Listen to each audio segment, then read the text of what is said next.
दोस्तों, ये दुनिया अजीब और इंटरेस्टिंग सवाल और जवाब से भरी है। कुछ सवालों के जवाब तो आज तक साइंस भी पता नहीं लगा पाया। हर इंसान की सोच और उसके सोचने का नजरिया अलग अलग होता है, यानी कि हर इंसान का किसी पर्टिकुलर चीज के ऊपर परसेप्शन अलग अलग होगा। उसके थॉट्स और आइडियाज भी अलग अलग होंगे। आपके मन में भी कई तरह के सवाल पैदा होते होंगे जिसका जवाब आपको नहीं पता होगा, जैसे कि ये दुनिया का एंड कहाँ हुआ होगा, या फिर जो सड़क पर गाड़ियां चलती है उनके टायर ब्लैक ही क्यों होते हैं, दिन में तारे कहाँ गायब हो जाते हैं। ऐसे ही अतरंगी सवाल आपके मन में भी कभी न कभी जरूर आए होंगे। तो हेलो दोस्तों, आज के इस वीडियो में आरके फैक्ट्स ऐसे ही अतरंगी सवालों के जवाब आपको देंगे। ऐसे ही इंटरेस्टिंग और मजेदार सवालों के जवाब जानने के लिए वीडियो में एंड तक बने रहे। So let's explore the video. Number 7, हम अपनी आंखें क्यों झपकाते हैं? ये सवाल आपके मन में कभी न कभी जरूर आया होगा। अगर नहीं भी आया फिर भी इसका जवाब सुन लो। हमारे आंखों के कोनों में टीयर ग्लैंड्स होते हैं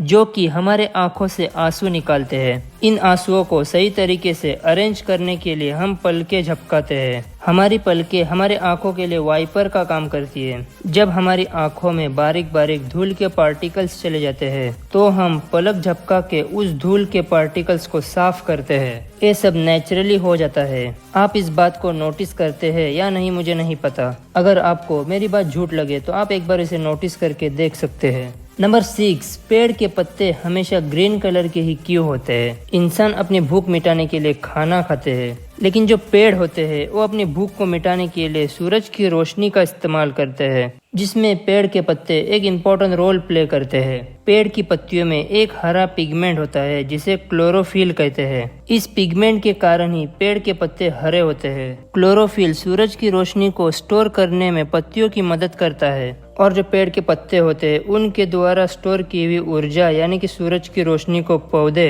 मील के तौर पर इस्तेमाल करते हैं। यही कारण है कि पेड़ के पत्ते हरे कलर के होते हैं। नंबर 5, हमें प्यास क्यों और कैसे लगती है? दरअसल हमारे खून में नमक और पानी का रेशो सेम होता है।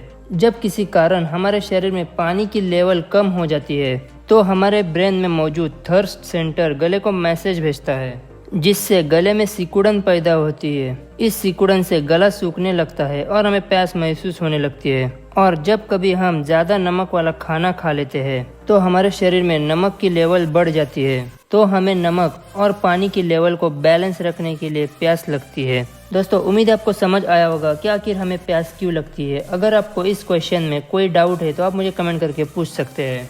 बढ़ते हैं अगले क्वेश्चन की तरफ। नंबर 4, पानी से आग क्यों और कैसे बुझती है? अब आप सोचेंगे कि ये साला पागल क्या बोल रहा है, पानी से आग बुझेंगी ही ना क्योंकि वो गीला होता है।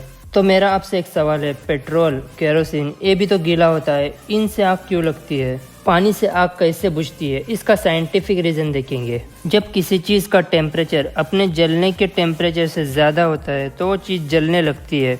जब किसी चीज को आग लग जाती है तो ऑक्सीजन के कॉम्बिनेशन के साथ जलती रहती है। दोस्तों, आग बुझाने के 2 तरीके हैं। एक तो उस आग तक पहुंचने वाली ऑक्सीजन को रोक दे, फिर आग बुझ जाएंगी, या फिर हम उस जलती हुई चीज का टेम्परेचर कम कर दे। तो जब हम जलती हुई चीज पर पानी डालते हैं तो उस चीज का टेम्परेचर लेवल कम हो जाता है और आग बुझ जाती है। नंबर 3, हमें हिचकी क्यों आती है? जो हमारे घरों में बूढ़े लोग होते हैं उनको आपने अक्सर कहते हुए सुना होगा। आपका तो पता नहीं, लेकिन मैंने बचपन में बहुत बार सुना है। जब आपको हिचकी लगती है तो उनका कहना है कि आपको कोई याद करता है, लेकिन ये पूरी तरह से गलत है। अक्सर आपने देखा होगा, अगर आप ज्यादा तीखा या फिर स्पीड से खाते हैं तो आपको हिचकी की परेशानी होती है। क्या आपने कभी सोचा है कि आपको हिचकी क्यों आती है? लेकिन आपको बता दें कि हमारे छाती और पेट के बीच में डायफ्राम नामक एक मांसपेशी होती है जो कि हमारे फेफड़ों में हवा भरने का काम करते हैं। लेकिन जब हम बहुत ज्यादा तीखा या फिर स्पीड से खाते हैं तो डायफ्राम को मैनेज करने वाली नसों में कुछ हलचल सी मच जाती है और हमारे फेफड़ों में तेजी से हवा अंदर जाती है, जिसके कारण हमें हिचकी की प्रॉब्लम होती है। नंबर 2, दिन में तारे क्यों नहीं दिखाई देते? वो आखिर कहाँ चले जाते हैं? दिन में तारे न दिखाई देने का बड़ा रीजन हमारा वायुमंडल और सूरज की रोशनी है। दिन के समय जब सूरज की रोशनी यानी कि सनलाइट इस वायुमंडल से टकराता है तो वायुमंडल में उपस्थित धूल के कण यानी कि डस्ट पार्टिकल्स सूरज की रोशनी को इधर उधर बिखेर देते हैं, जिसकी वजह से आसमान नीला दिखाई देने लगता है, जिसकी वजह से हमें दिन के समय तारे दिखाई नहीं देते। जबकि रात के समय सूरज की रोशनी धरती के वायुमंडल से नहीं टकराती और उस समय तारों की रोशनी धरती पर पहुंच जाती है और आपको आसानी से दिखाई देने लगती है। दोस्तों आपसे एक रिक्वेस्ट है, आप अगर ये वीडियो अभी तक मेरे चैनल को बिना सब्सक्राइब किए ही देख रहे हो तो चैनल को सब्सक्राइब कीजिए और इस बेल आइकन को भी ऑन कर लीजिए ताकि मेरे ऐसे इंटरेस्टिंग वीडियोस की नोटिफिकेशन सबसे पहले आप तक पहुंच जाए। और अगर मेरे चैनल को आपने पहले ही सब्सक्राइब किया तो थैंक यू सो मच। दोस्तों इस एपिसोड का ये आखिरी सवाल है, संडे के दिन ही छुट्टी क्यों दी जाती है? फिर चाहे वो कोई गवर्नमेंट ऑफिस हो या फिर प्राइवेट ऑफिस या कॉलेज या स्कूल्स,